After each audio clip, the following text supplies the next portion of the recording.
नमस्कार मंडळी, वरलीची मोनाली या यूट्यूब चॅनलमध्ये आपलं स्वागत आहे। आज मी बनवणार आहे केवळ्याची आमटी। हा बघा, केवला हा असा असतो। ही एक रानभाजी आहे। ही मी स्वच्छ धुवून साफ करून घेतलेली आहे। त्याच्यामध्ये मी भेंडी टाकणार आहे। आमच्या आगरी कोळी समाजामध्ये जेव्हा श्रावणातला उपवास असतात तेव्हा ही भाजी आवर्जून केली जाते। इथे मी केवला घेतलेला आहे, भेंडी, लसूण, जिरं, कढीपत्ता, मिरची, चिंच, हळद, आगरी कोळी मसाला, तेल आणि मीठ।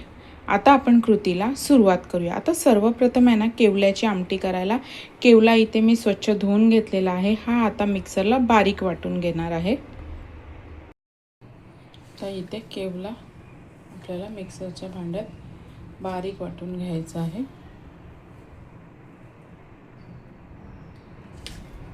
काही लोक कापून सुद्धा टाकतात, वाटून टाकला तरी चालेल। हे पहा, अशा प्रकारे आपल्याला बारीक वाटून घ्यायचं आहे। आता हा मी फोडणीला देणार आहे। आता इथे कढई चांगली गरम झालेली आहे। यामध्ये मी 2 पळ्या तेल टाकणार आहे।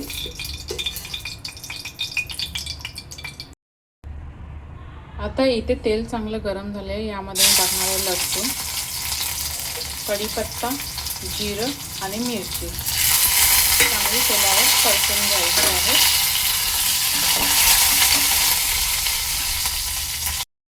आता आपलं लसूण, मिरची आणि हे चांगलं परतून झालेलं आहे। आता ह्यामध्ये टाकणार आहे मी थोडीशी हळद, आगरी कोळी मसाला,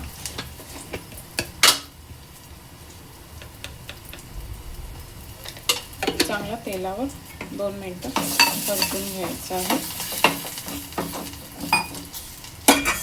आणि ह्यामध्ये टाकायचं आहे थोडंसं पाणी।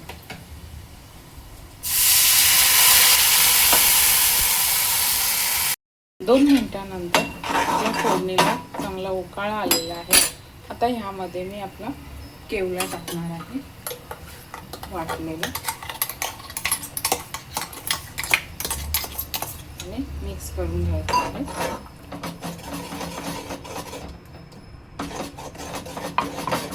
पाणी ॲड करायचं आहे।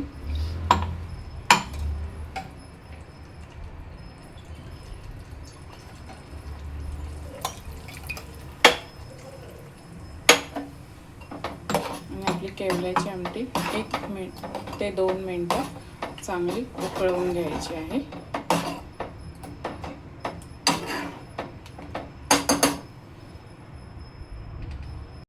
1 ते 2 मिनिटांनंतर आपल्या आमटीला मस्तपैकी उकळा आलेला आहे। आता ह्यामध्ये मी टाकणार आहे आपली भेंडी,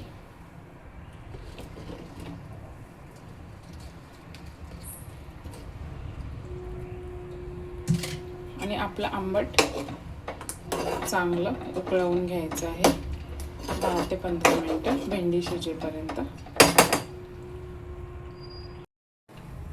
4 ते 5 मिनिटांनंतर आपल्या केवल्याच्या आमटीला चांगलं उकळा आलेला आहे। भेंडी सुद्धा थोडीशी शिजत आलेली आहे। आणखी एक 10 मिनिटं स्लो गॅसवर चांगलं आंबट शिजवून घ्यायचं आहे। 10 मिनिटांनंतर आपलं केवल्याची आमटी मस्तपैकी उकळलेली आहे आणि भेंडी सुद्धा शिजलेली आहे। आता ह्यामध्ये टाकायचं चवीनुसार मीठ,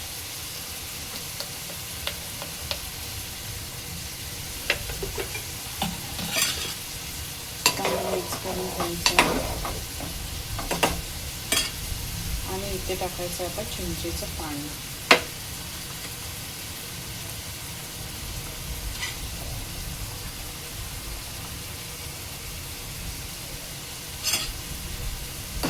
आता 5 ते 7 मिनिटं आपलं केवल्याचं आंबट चांगलं उकळवून घ्यायचं आहे। 5 ते 7 मिनिटांनंतर आपलं केवल्याचं आंबट मस्त उकळलेलं आहे आणि आपलं आंबट असं केवल्याचं आमटी तयार झालेली आहे। गॅस बंद करते। अशा प्रकारे तयार आहे मस्तपैकी वाफळता गरमागरम भात आणि त्याच्याबरोबर आपली केवळा आणि भेंड्याची आमटी। व्हिडिओ आवडल्यास नक्कीच लाईक, शेअर, सबस्क्राईब करायला विसरू नका। धन्यवाद।